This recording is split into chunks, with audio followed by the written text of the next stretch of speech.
My name is Rin Callahan, and I am 34 years old.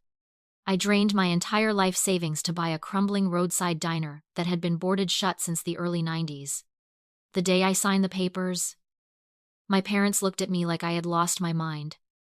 And my older brother told me, to my face, that I was a joke who would come crawling back within a month. They thought they had finally put me in my place. That casting me out of the family business had left me with nothing but a worthless slab of cracked concrete.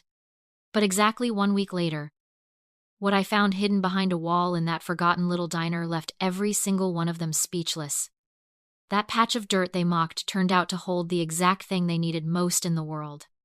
Before I get into it, tell me in the comments where you're watching from tonight, and if you've ever had to stand your ground against a family that tried to take credit for your work. Hit like and subscribe. Because trust me, you are going to want to see exactly how this ended. I grew up in a wealthy suburb outside Denver, in a house that ran on two completely different sets of rules. One set belonged to my brother Bennett, the golden child who could do no wrong. The other set belonged to me, the quiet one who was expected to keep everything running while never once being thanked for it. My father, Desmond, had built a commercial real estate company from nothing into one of the most respected development firms in the state. It handled office parks, retail centers, and logistics warehouses across 3 counties. For 3 straight years, I worked as the company's operations director. I put in 70-hour weeks. I gave up weekends, missed birthdays, and poured every ounce of myself into rebuilding a supply chain system that was hemorrhaging money. Outdated vendor contracts, wasteful shipping routes, no digital tracking of any kind. I was the one still at my desk at 2 in the morning, rebuilding the entire system from scratch. By the time I was done, I had saved the company millions. My father had promised me the title of vice president as my reward. I had it in writing. I had the emails. I had his word, spoken directly to my face more than once. I believed, foolishly, that if I worked hard enough, they would finally see me as an equal. But in my family, respect was never something you earned. It was something you were born into. Or you weren't. The betrayal came on a Tuesday morning, during our quarterly board meeting. The room was full of investors, senior partners, and stakeholders, all seated around a long table on the top floor of our downtown office. I had my presentation ready. I had rehearsed every number, prepared for every possible question. And for once in my life, I felt something close to pride. Then my father stood, tapped his glass, and handed the floor to my brother. Bennett, 36 years old, strolled to the front of the room, adjusting cufflinks he'd bought with the company card. He was charming, confident, and had never once looked at a real spreadsheet in his life. He clicked the remote, and the first slide appeared on the screen. My chest went cold. It was my deck, my data, my routing model, my cost projections, my months of work, all of it, with my name quietly deleted from the title page and his typed in instead. I had sent him the file the night before because he claimed he needed it for a separate deal. He never opened it to review it. He opened it to steal it. I sat there in silence and watched my brother mispronounce vendor names and misread a fuel cost graph he clearly didn't understand, while investors nodded along. Completely charmed, I looked to my father, expecting him to correct the record. Instead, he was beaming with a kind of pride I had spent my whole life trying to earn and never once received. When Bennett finished, the room applauded. My father stood, placed a hand on his shoulder, and announced that, based on this outstanding restructuring work, Bennett would be named the company's new vice president of operations effective immediately. I felt sick. 3 years of my life had just been handed to someone else like a party favor. Once the investors cleared out, I walked straight into my father's office and shut the door. My hands were shaking, but my voice wasn't. I told him that was my work, my numbers, my system, and that he had promised me that title. He didn't even have the decency to look ashamed. He told me I was being emotional. He said Bennett had the charisma, the presence, the face people wanted to do business with, and that I was better suited for, in his words, the behind-the-scenes work. He told me if I kept my head down and supported my brother, they might discuss a bonus at the end of the year. Something in me went quiet in that moment. Not sad quiet. Final quiet. I realized there was no version of success that would ever be enough, because the goal had never been my success. It had been my usefulness. I didn't argue. I didn't cry. I nodded, walked to my desk, packed my box, and left without a word to anyone. Over the next 2 days, I emptied my savings account, sold off every share in my modest investment portfolio, and gathered every dollar I had ever earned. Then I drove to the edge of town, to a stretch of road nobody wanted, and bought a dead roadside diner that had been sitting empty since 1991. It was a disaster. Peeling paint, a collapsed awning, windows caked in decades of grime. Commercial developers had ignored the lot for 30 years, but I knew that stretch of highway. I knew a new interstate route was being planned a few miles out, and that this old road was still a major corridor for independent freight drivers. With the right investment, that dead diner could become a real logistics waypoint. Standing there holding the deed, I felt something I hadn't felt in years. Freedom. The following Sunday, I walked into an upscale steakhouse downtown for our standing family dinner. My parents and Bennett were already seated in our usual corner booth, working through an expensive bottle of wine, celebrating his stolen promotion. My mother, Eleanor, sat in her pearls, elegant and bored. My father held court, gesturing with his glass. Bennett wore a new watch that cost more than most people's yearly salary. I sat down, my purse heavy in my lap. And when my father immediately started listing tasks he needed on Bennett's desk by morning, I reached into my purse and slid a white envelope across the table instead. My resignation. Effective immediately. The table went silent. My mother gasped theatrically. My father's face went hard and cold. He asked what kind of tantrum this was. I reached into my purse again and set the notarized deed to the diner on top of the envelope. I told him I was done building an empire for people who saw me as disposable, and that I now owned my own commercial property.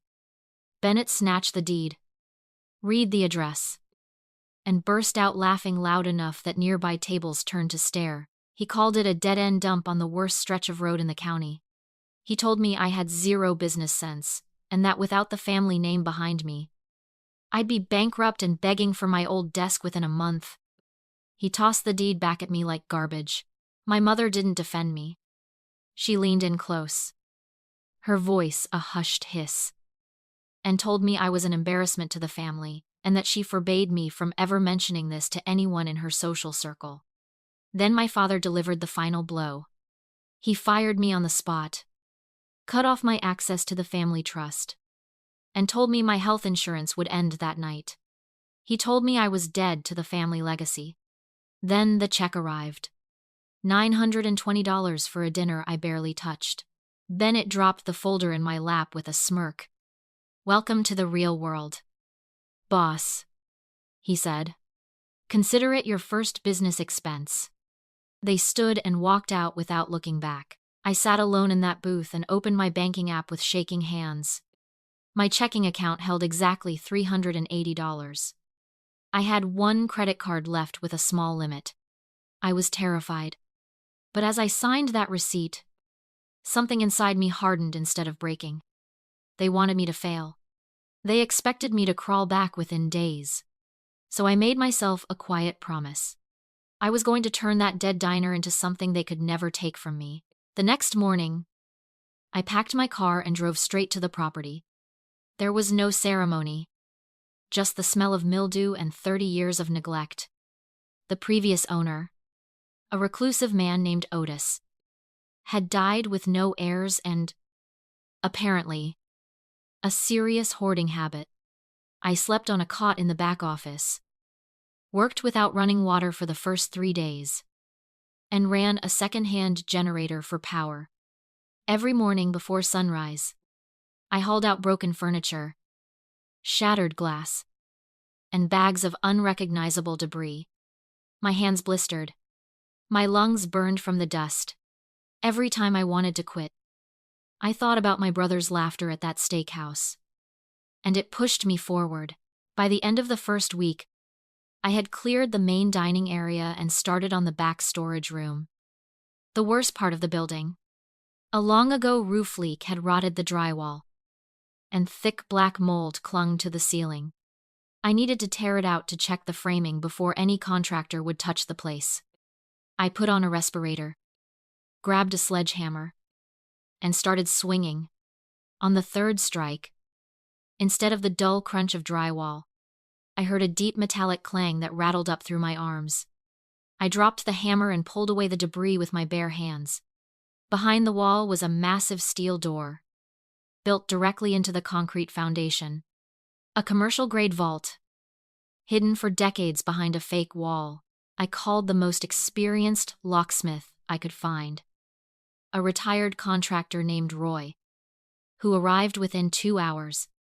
He took one look at the door and let out a low whistle, telling me this model was built to survive almost anything. It took him most of the afternoon to crack the ancient combination. When the bolts finally released with a groan, "Cool!" dry air rushed out from inside. I stepped through with a flashlight, and what I found took my breath away. It wasn't cash or gold. It was history.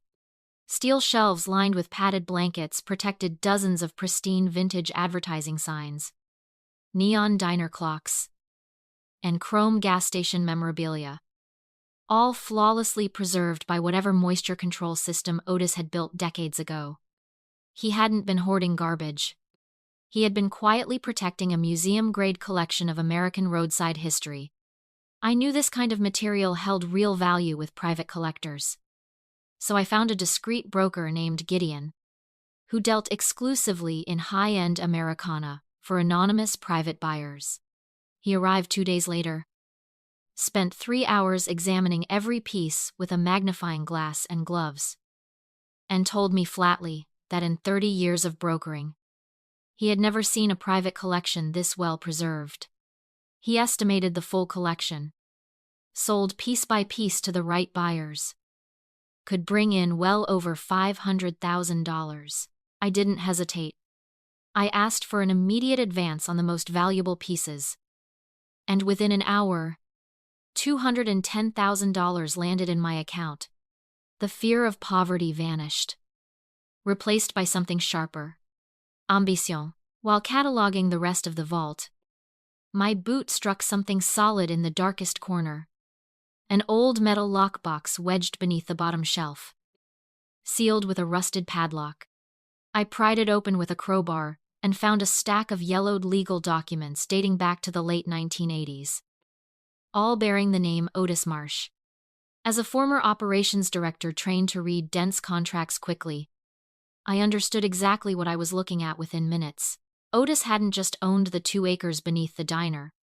Decades earlier, during a severe local economic downturn, the town had quietly sold off the mineral and water rights beneath a huge stretch of surrounding land to balance its budget, assuming the desert valley around it was worthless.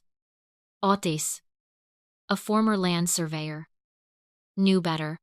He knew that valley sat over a massive underground aquifer, and he had bought the exclusive rights for pennies, structuring the deal so those rights ran permanently with the diner's title.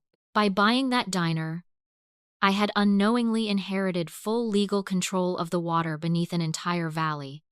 In commercial development, whoever controls the water controls everything.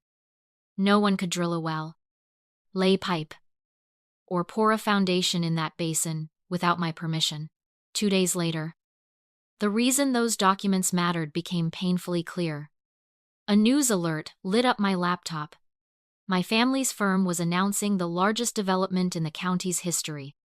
On stage stood my father, beaming, while Bennett took the spotlight in a navy suit, unveiling renderings for a resort called Sunridge Valley, a $250 million luxury community complete with 3 artificial lakes, a championship golf course, and gated waterfront estates. I recognized the topography instantly.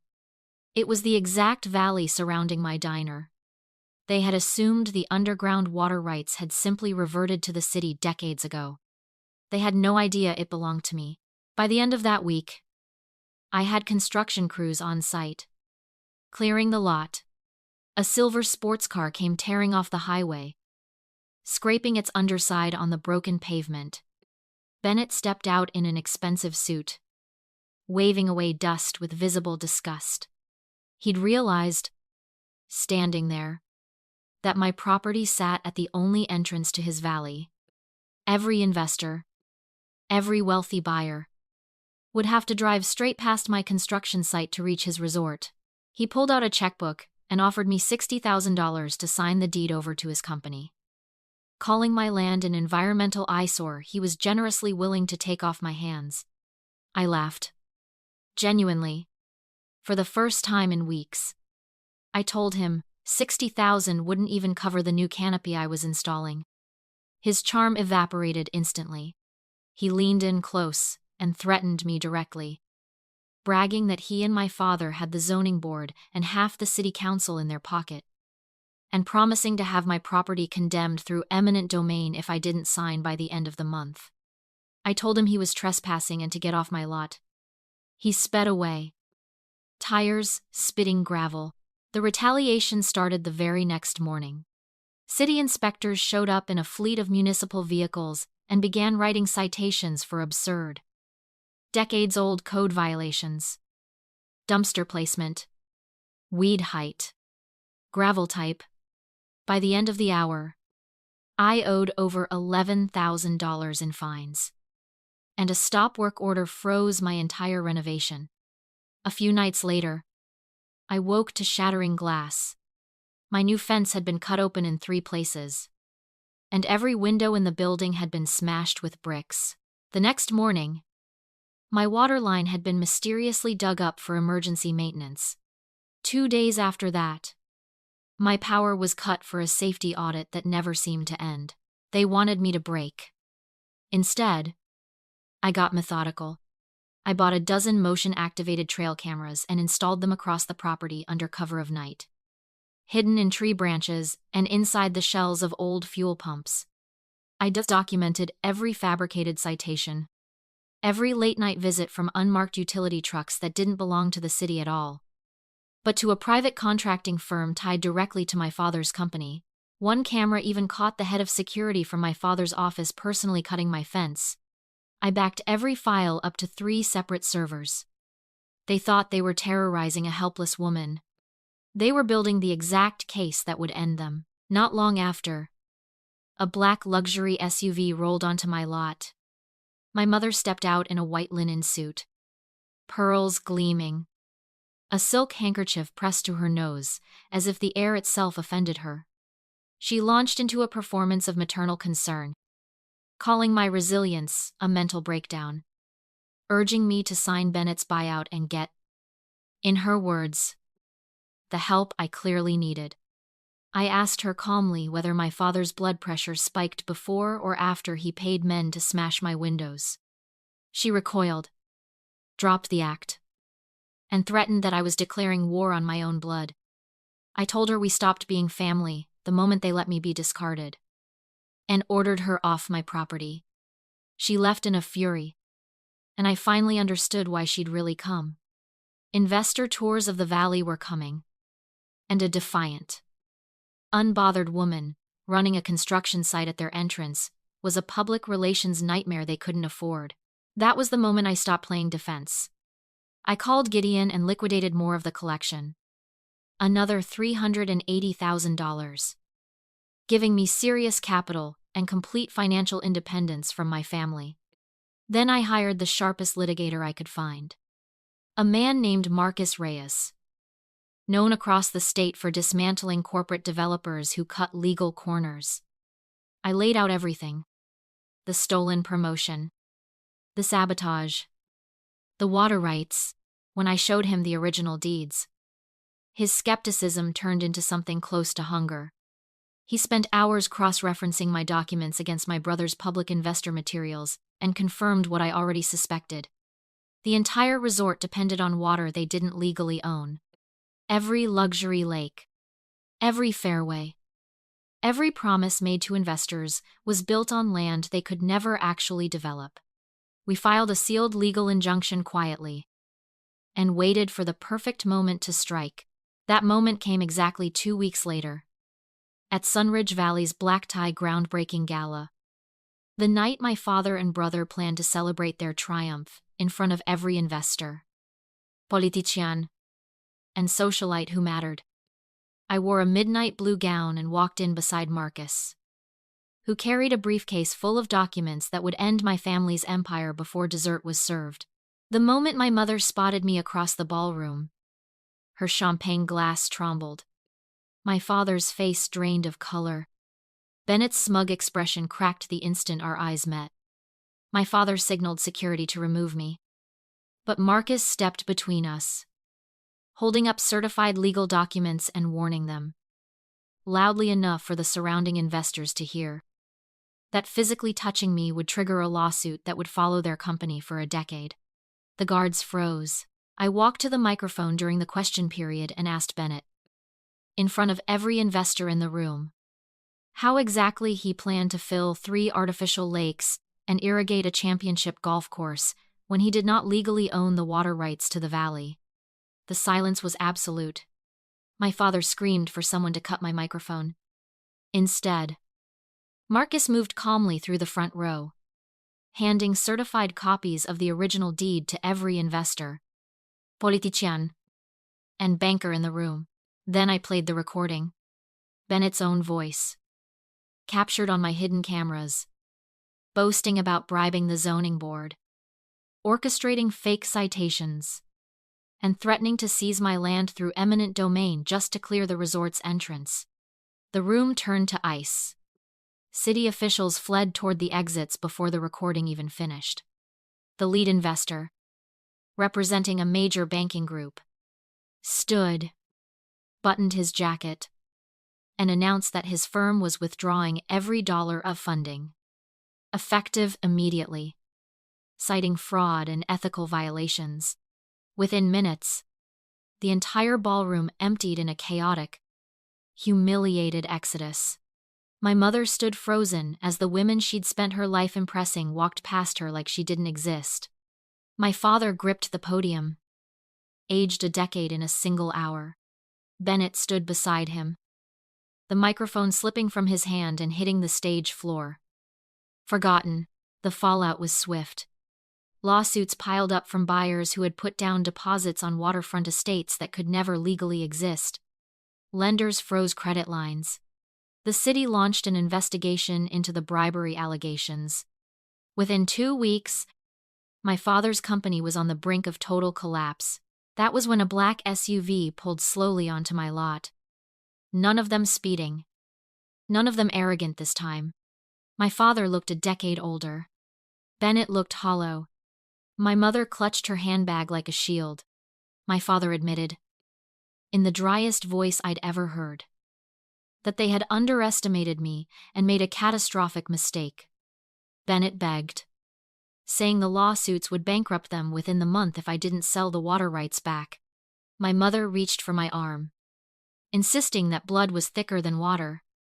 I stepped back and asked her calmly where that belief had been when they cut off my insurance over a $900 dinner bill. My father offered millions on the spot for the deeds. I told them I wasn't selling anything. I was willing to lease it. On my terms. A one-time payment of $11 million. 15% of the resort's gross revenue in perpetuity.